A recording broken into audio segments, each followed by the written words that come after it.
Hello बच्चों, चलिए प्रश्न को समझते हैं। क्या दो समतापी वक्र एक दूसरे को काट सकते हैं? हमें बताना है कि क्या दो समतापी वक्र एक दूसरे को काट सकते हैं। मुख्य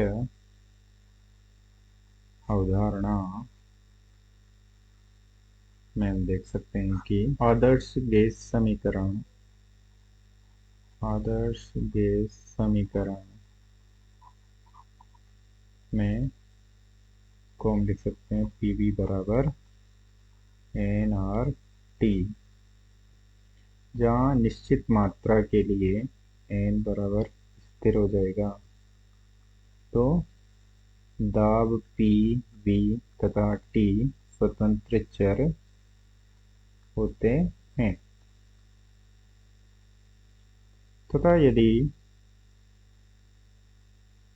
ताप स्थिर हो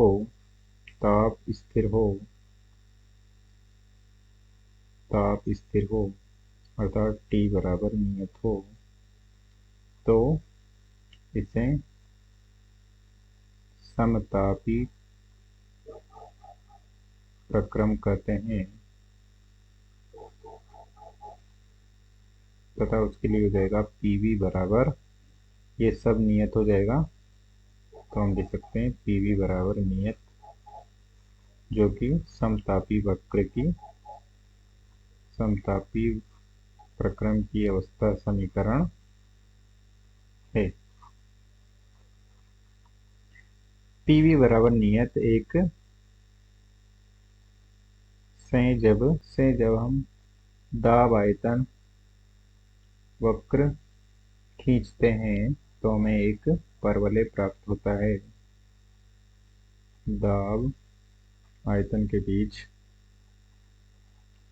वक्र खींचते हैं तो PV बराबर नियत से हमें एक अति परवलय प्राप्त होता है, इस प्रकार से, जो कि एक निश्चित ताप T1 पर है तथा इसी प्रकार से दूसरा ताप T2 के लिए दूसरा अति परवलय प्राप्त होता है, जहां हम देख सकते हैं कि T1 से बड़ा है T2, अर्थात अलग अलग तापों के लिए दो समांतर समतापी वक्र प्राप्त होते हैं। यदि ये वक्र एक दूसरे को काटेंगे तो इस प्रकार से हम देख सकते हैं कि माना कि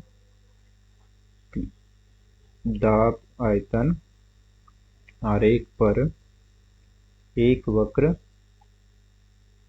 T1 पर इस प्रकार है तथा दूसरा वक्र T2 पर माना कि इस प्रकार से है, तो हम देख सकते हैं कि ये T2 पर है तथा ये वक्र T1 पर है। तो अलग अलग तापों के लिए हम देख सकते हैं कि दाब P तथा आयतन V प्राप्त होता है, जबकि हमने देखा है कि P तथा V नियत है, जबकि हमें P V के लिए अलग अलग ताप T1 तथा T2 प्राप्त हो रहे हैं।